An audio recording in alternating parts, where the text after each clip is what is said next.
નમસ્કાર મિત્રો, આજે આપણે વાત કરવાના છીએ અમરેલીના ધનવાન શેઠ સાથે ફ્લાઇટમાં બનેલી ઘટના પર।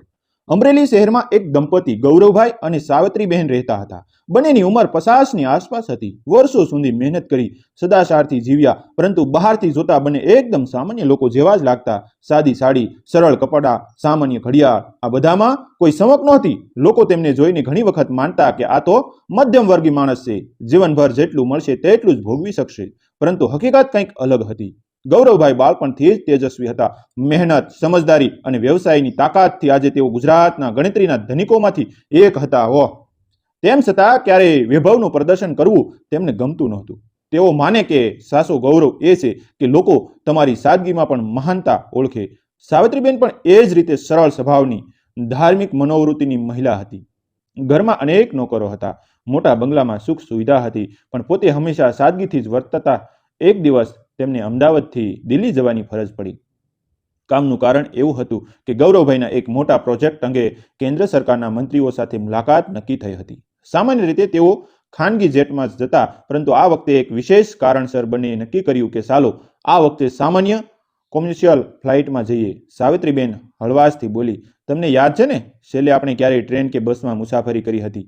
કેટલા વર્ષો વીતી ગયા, ક્યારેક આપણને સામાન્ય માણસના અનુભવ પણ કરવા જોઈએ ને? ગૌરવભાઈ હસ્યા। હા, તમે સાચું કહો છો। આ વખતે કોઈને ખબર પણ નહીં પડે કે આપણે કોણ છીએ, બસ એક સામાન્ય દંપતી બનીને જઈશું। બંને સાદા કપડાં પહેર્યા। સાવિત્રીબેન સાદી કોટન સાડીમાં, માથે નાનું ટીકું, ગળામાં પાતળી સોનાની ચેન। ગૌરવભાઈએ ધોળિયા રંગની પેન્ટ શર્ટ પહેરી, ખિસ્સામાં માત્ર પર્સ અને એક નાનું કાર્ડ મૂકી દીધું। જ્યારે તેઓ એરપોર્ટ પર પહોંચ્યા ને, ત્યારે બીજા મુસાફરોની ભીડમાં તેઓ એકદમ ભળી ગયા। કોઈને શંકા પણ નહોતી કે આ બંને લોકોનો પોતાનો પ્રાઇવેટ જેટ છે, કે તેમની કંપનીઓ દેશભરમાં ફેલાયેલી છે। સાવિત્રીબેનને થોડો થાક જેવું લાગતું હતું, પણ તેઓ હળવાશથી બોલ્યા, અરે અહીં તો કેટલું સુંદર છે। માણસને ક્યારેક આ રીતે સામાન્ય ભીડમાં ઊભા રહીને પણ આનંદ આવે છે। ચેક ઇન કાઉન્ટર પર એક યુવાન મહિલા સ્ટાફે તેમની તરફ જોઈને કહ્યું, અરે તમારા ટિકિટ્સ જલ્દી કરો, લાંબી લાઈન છે। સાવિત્રીબેન ધીમે ધીમે પર્સમાંથી ટિકિટ્સ કાઢવા લાગી, પણ તે મહિલા ગુસ્સાથી બોલી, જલ્દી કરો અને બીજાઓ ઊભા છે। પાછળ ગૌરવભાઈ શાંતિથી બોલ્યા, લીજીએ બહેન, અહીં છે। તે મહિલા મોઢું વાંકડું કરીને ટિકિટ્સ લઈને આગળ વધી ગઈ। સાવિત્રીબેન પતિ તરફ જોઈ બોલી, લોકો કેમ આમ બોલે છે? આપણે તો શાંતિથી ઊભા હતા। ત્યારે ગૌરવભાઈ સ્મિત કરીને બોલ્યા કે આ જ દુનિયા છે। માણસ બહારથી કેવો દેખાય છે એના આધારે જ લોકો વર્તે છે। જ્યારે બંને ફ્લાઇટમાં બેઠા હતા ને, ત્યારે તેમની સીટ એકદમ પાછળની બાજુમાં હતી। આજુબાજુ યુવાનોની ટોળકીઓ હતી, જે જોર જોરથી હસી બોલી રહ્યા હતા। થોડા સમયમાં એર હોસ્ટેસ આવીને બોલી, શું પીશો, ચા કે કોફી? ગૌરવભાઈ શાંતિથી કહ્યું, મારે ચા લાવજો। અને મેડમને પાણી। થોડી વાર પછી 2 કપ ચા લાવવામાં આવ્યા, પરંતુ એ ચા લાવતી એર હોસ્ટેસે ખોટો હાથથી કપ મૂક્યો અને આખી ગરમ ચા સીધી સાવિત્રીબેનના હાથ ઉપર અને સાડી પર ઢોળાઈ ગઈ। સાવિત્રીબેન શીશ પણ ન પાડે, ફક્ત દાઝેલા હાથને પકડીને શાંતિથી બેઠી રહી। એર હોસ્ટેસે બદલેલામાં માફી માંગવાને બદલે ગુસ્સાથી કહ્યું, અરે ધ્યાન રાખતા નથી? તમારી સાડીથી જ સાફ કરી ગયો, બીજું શું કરવું? બળજબરીથી તેણે સાડીના પલ્લુથી બેઠેલી સીટ અને ટ્રે સાફ કરાવી દીધી। ગૌરવભાઈ ચૂપચાપ બેઠા રહ્યા। સાવિત્રીબેનના આંખોમાં પાણી આવી ગયું, પરંતુ તેઓએ પતિ તરફ જોઈને ફક્ત એટલું કહ્યું કે ચાલો, કશું બોલશો નહીં, ભગવાન બધું જોતો હશે। થોડી વાર પછી ફરી એક ક્રૂ મેમ્બરે આવીને ગૌરવભાઈના ચહેરા પર જબરદસ્તી પાણીનો ગ્લાસ ઢોળી દીધો। લેજો, હવે ઠંડક આવશે, એમ કહીને તે હસતી જતી રહી। આટલી અપમાનજનક સ્થિતિમાં પણ ગૌરવભાઈ એકદમ શાંત રહ્યા। માત્ર ને માત્ર અંદરથી તેમના ચહેરા પર ગહેન ગંભીરતા દેખાતી હતી। ફ્લાઇટ લગભગ અડધા રસ્તે પહોંચી ગઈ હતી। સાવિત્રીબેન ધીમી અવાજે બોલી કે ગૌરવજી, આટલું અપમાન, આપણે શું કરવું? ત્યારે જ ગૌરવભાઈએ પોતાની શર્ટની ખિસ્સામાંથી એક નાનકડું કાર્ડ બહાર કાઢ્યું। કાર્ડ એકદમ સામાન્ય લાગતું હતું, પરંતુ તેની ઉપર સોનાથી કોતરેલા અક્ષરોમાં એક ખાસ નિશાન છુપાયેલું હતું।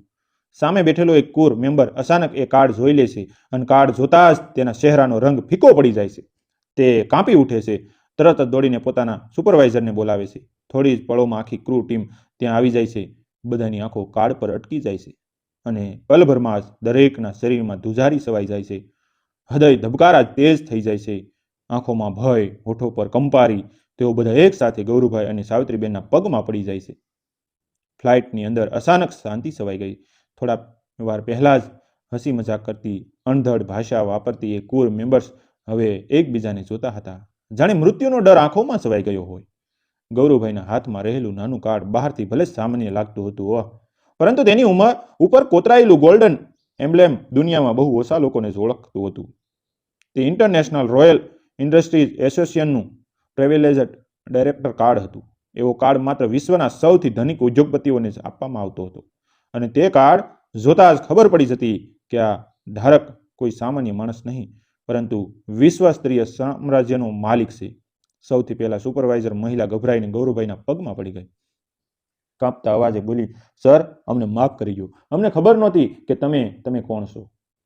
ત્યારે ગૌરવભાઈ શાંત સવારે બોલ્યા, તો શું જો હું ધનિક ન હોત તો આમ જ વર્તત ને?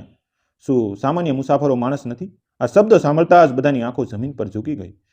એર હોસ્ટેસ જેણે ગરમ ચા ઢોળી હતી ને, સાવિત્રીબેનના પગ પાસે પડીને રડી પડી. મેડમ, મને માફ કરો, મને સમજ જ નહોતી પડી. હું સાવિત્રીબેનના હાથ હજુ પણ થોડા લાલ ચટ્ટા હતા, પરંતુ તેમણે શાંતિથી યુવતીને ઊભી કરી કહ્યું કે દીકરી, માનવીને ગરીબ ધનિક જોઈને કદી ન્યાય કરવો નહીં. આજે ભગવાનને તને પાઠ શીખવાડ્યો છે. આ દ્રશ્ય જોઈ આખા વિમાનના મુસાફરો ચોંકી ગયા.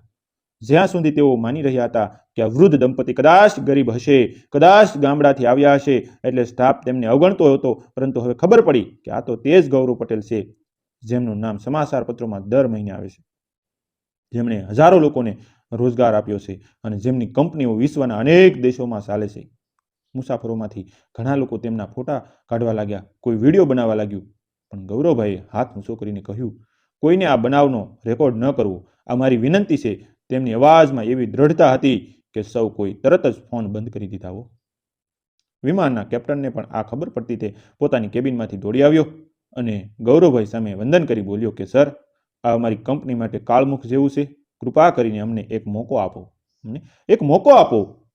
ગૌરવભાઈ આંખોમાં નજર નાખીને બોલ્યા, તમારી કંપની મોટી છે, વિશ્વમાં નામદાર છે, પરંતુ જો તમારી ટીમ માણસને બહારથી જોઈને અપમાન કરે ને, તો એ નામદાર કંપનીની કિંમત શું?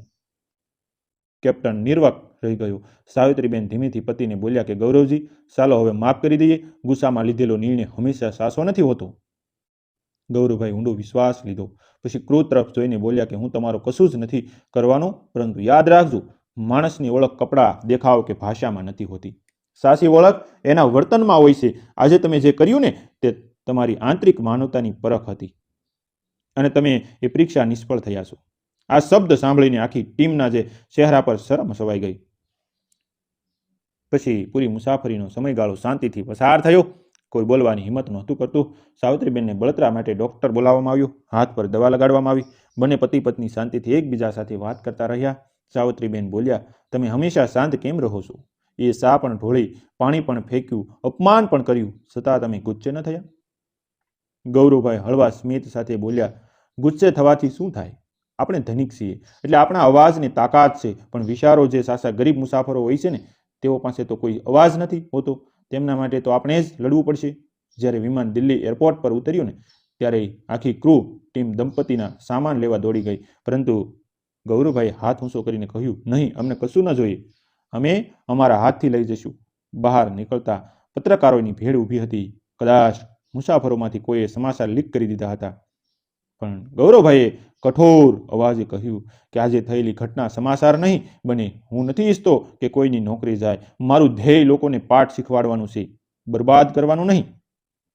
પત્રકારો નિષ્ફળ રહી ગયા અને દંપતી શાંતિથી પોતાની કારમાં બેસીને આગળ નીકળી ગયું. એરપોર્ટની બહાર જ ગૌરવભાઈ અને સાવિત્રીબેનની કાર તૈયાર ઊભી હતી. શહેરના ટ્રાફિકમાંથી પસાર થતા તેઓ શાંતિથી બેઠા રહ્યા. સાવિત્રીબેન વારંવાર પતિ તરફ જોઈ બોલ્યા કે ગૌરવજી, મને લાગે છે કે ભગવાને આજે આપણને એક પાઠ આપ્યો. ધનિક હોવા છતાં આપણું અપમાન થયું, તો વિચારો કે સામાન્ય લોકો ગરીબ મુસાફરો સાથે કેટલું થાય છે. ગૌરવભાઈએ માથું હલાવ્યું. હા, સાચું કહ્યું તમે. કદાચ આ ઘટના આપણને કંઈક મોટું કરવા પહેરવા માટે જ બની છે.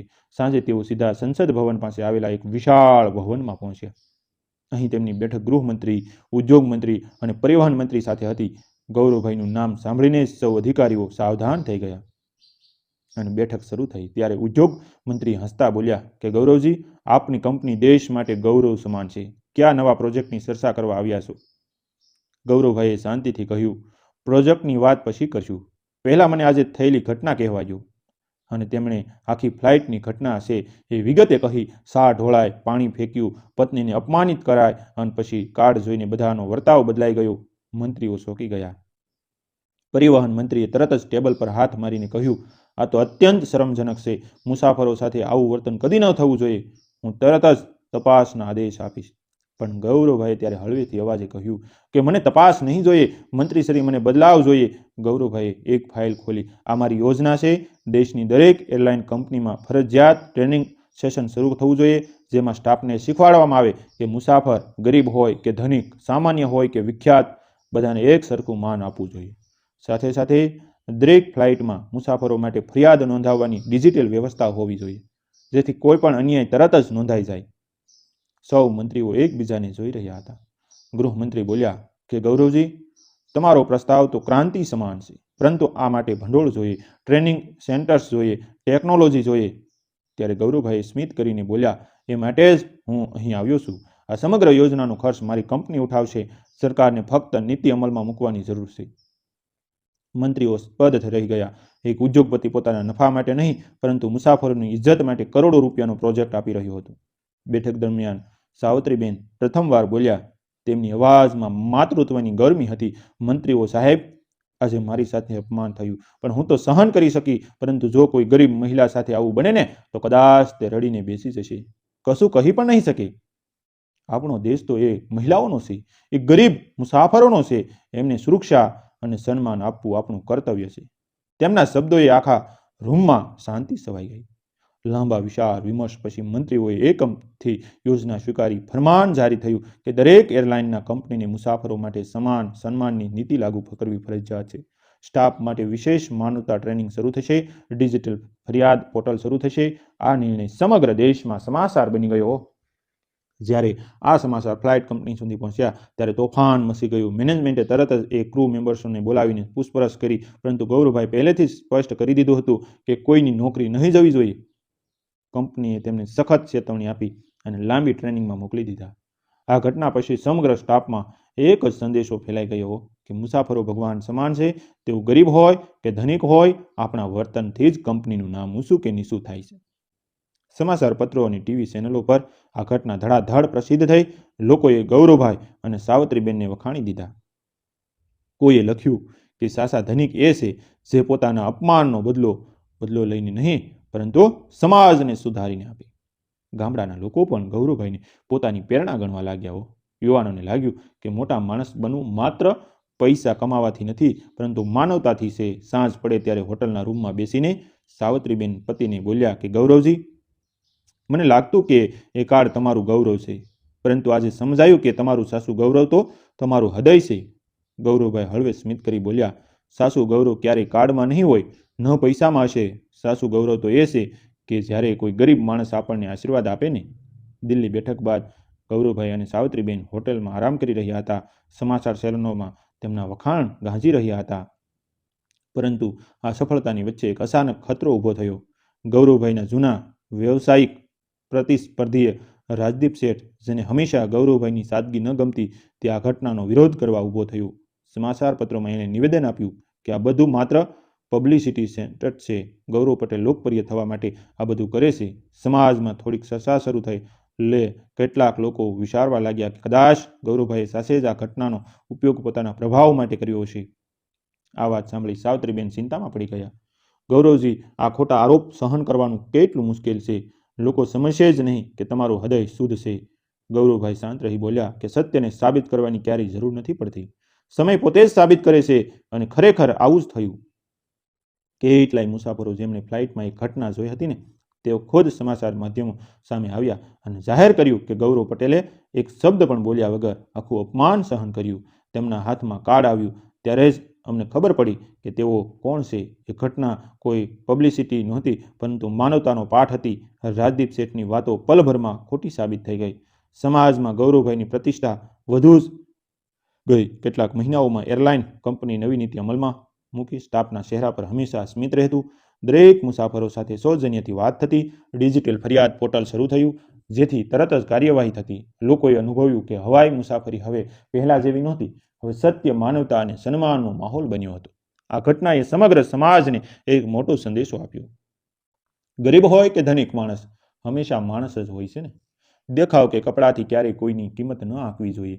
સાચી મહાનતા એ છે કે જ્યારે તમારી પાસે શક્તિ હોય છતાં તમે ક્ષમા અને દયા પસંદ કરો. શાળાઓમાં આ ઘટના ઉદાહરણ રૂપે બાળકોને શીખવવામાં આવવા લાગી. સાચા ગૌરવની ઓળખ નામથી અનેક લેખો અને પુસ્તકો લખાયા. એક સાંજે અમરેલીમાં પોતાના બંગલાની છત પર બેસીને સાવિત્રીબેન આકાશ તરફ જોઈ રહ્યા હતા. તારાઓ ઝળહળતા હતા.